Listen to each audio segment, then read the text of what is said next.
You are listening to the Pompette podcast, the edutainment podcast about lifestyle, wine, and spirits, hosted by Yolanda Shoshana. Let's get this party started. Hey, it's Yolanda Shoshana. Thank you so much for tuning in and happy 2018. May all of your wishes and your dreams come true. Cheers to that. So, during the holidays in December, I had so much love come my way.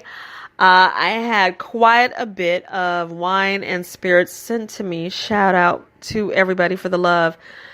That being said, I was so busy running around and doing things and, celebrating. I didn't have time to give the attention to everything that it deserved. So I am going to highlight some of these fabulous things on the podcast. Hey, this show is about rum. Rum. I don't spend enough time with rum, and I don't know why. It's a spirit that I actually really enjoy. I love a good rum punch. I love a good rum cake, especially when someone's been heavily handed. But for whatever reason, rum falls off my radar until somebody puts it back on. So I'm glad it's back on. And I've read that 2018 is the year for rum. Not sure why, but I'm going to go with it. I'm going to believe it, and I'm going to run with it. So what do we know about rum? We know it's all about the sugar cane, right? All about the sugar cane. The better the sugar cane, the better, right? The better the sugar cane, the better. Does that make sense? Anyway, so rum was first invented in the 17th century. In Barbados. Well, maybe it was Barbados, or it could have been Cuba. Maybe it was Brazil, or it could have been by a French person on a Caribbean island. It was one of those places. Maybe it was all of those places. The reality is nobody knows for sure. Because as we all know, the 17th century was a busy time. People were sailing, discovering things, touching things, creating. A lot was going on, and they weren't always writing things down. It wasn't about that. They weren't about that life. They were all living in the moment, and which I kind of like. I kind of dig. So we don't know for sure. But we do know that by the mid-17th century, everybody and their mama wanted them some rum. It was the go-to. It was the spirit of choice. It was what everybody wanted. It was very, very popular. And it was popping on all of these fabulous islands that make rum today.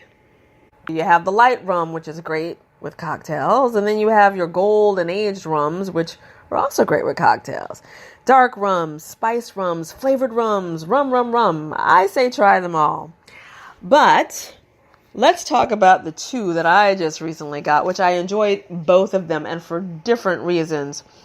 The first up is called Bumbu Rum.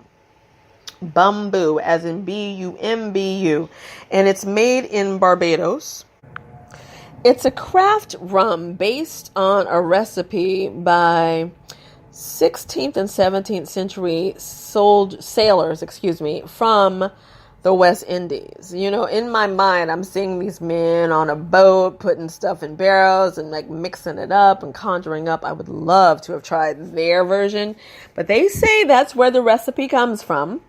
And the Bumbu distillery was founded in 1893, so they've been around for about 120 years. Now, it's hard to find information on them. I believe that they are newer to the States. I can't find where they've done much here. They've only apparently been around in the U.S. for a few years. So, and according to the note that was sent with the bottle, they said they were just getting started. So I think it's a newer rum for us in the U.S. And probably was available elsewhere. So what's interesting about their sugar cane is they get it from a few different areas, which I kind of dig because then you're getting all these different flavors from all these other places. They get sugar cane from Belize, Brazil, Costa Rica, DR, El Salvador, Guyana, and Honduras. I love all of that because that's some serious, stuff going on. So definitely check them out. It's a smooth rum, and you can have it in cocktails or just put it on ice. Nice flavors, aromas. You'll get cake aroma, vanilla, some toffee. Really nice, and aged for 15 years. Then I have my friend Diplomático Exclusiva, which is a Venezuelan rum and aged for 12 years.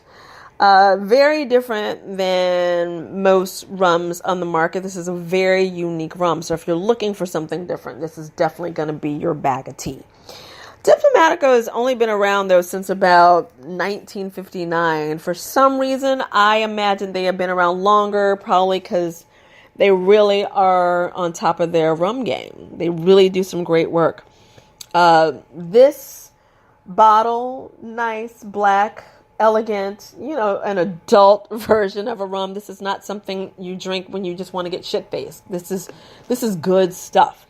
And you can also put it in classic cocktails. When I found out it was coming, I didn't know it was a sipping rum. I was going to make coquito with it, but if someone sends me a good spirit, I don't do too much with it. I like to enjoy the spirit as it is, or put it in a cocktail with only a few ingredients, because, it really is about the flavor of this rum.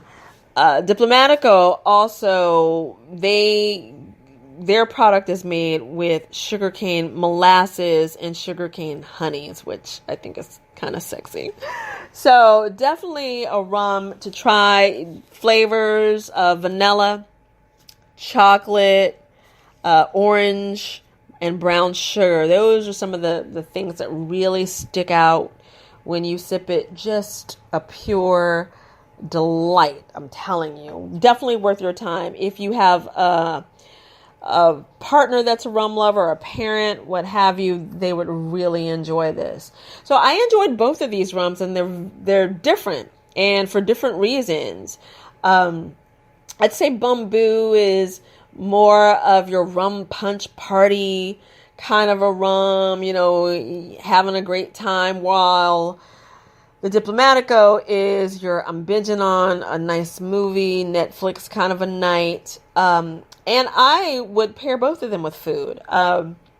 With Bumbu, I would go with more of a chicken, maybe some jerk chicken, roast chicken, and then your Diplomático, some empanadas, steak. So think in those lines. If you are looking for a present for Valentine's Day for your rum lover, or you want to make something sexy, go with the Diplomático, because that'll bring a touch of elegance without you having to spend too much. If I remember correctly, the Diplomático bottle is about $40. And if I didn't say, I don't remember if I said, Bumbu is about $35 to $38, depending on where you get it. So both are very affordable and nice to add to your rum collection or to start a rum collection. And depending on if you want the feel of Barbados or if you want the feel of Venezuela, either way, let your palate travel to both. But they're both affordable enough to where you can try both. Or next time you're out at the bar, you ask for one of the two and then you see which one you like the most. Yay! So I highly recommend. I highly also recommend that you do some research on the rum history. It's so interesting. It's vast. I could have spoken to you about it for hours and hours and hours, but it's something really to discover, I think, for yourself. So that, because you really will learn a lot, you'll know what people were doing. It also will inform you in a way about some of the things people are doing now with rum as well. You also get to find out the politics and the racism of rum, because at one point someone said, keep it from the Negroes, which is interesting considering where rum tends to come from and where it's made, right? So just, if you ever have the time, it might surprise you. It's just really interesting stuff. So I hope this information will help you in your rum selections. If you try any of them, get in touch. Let me know. I'd love to know what you think. I always love to know what people are drinking. And until next time, peace, love, and cheers.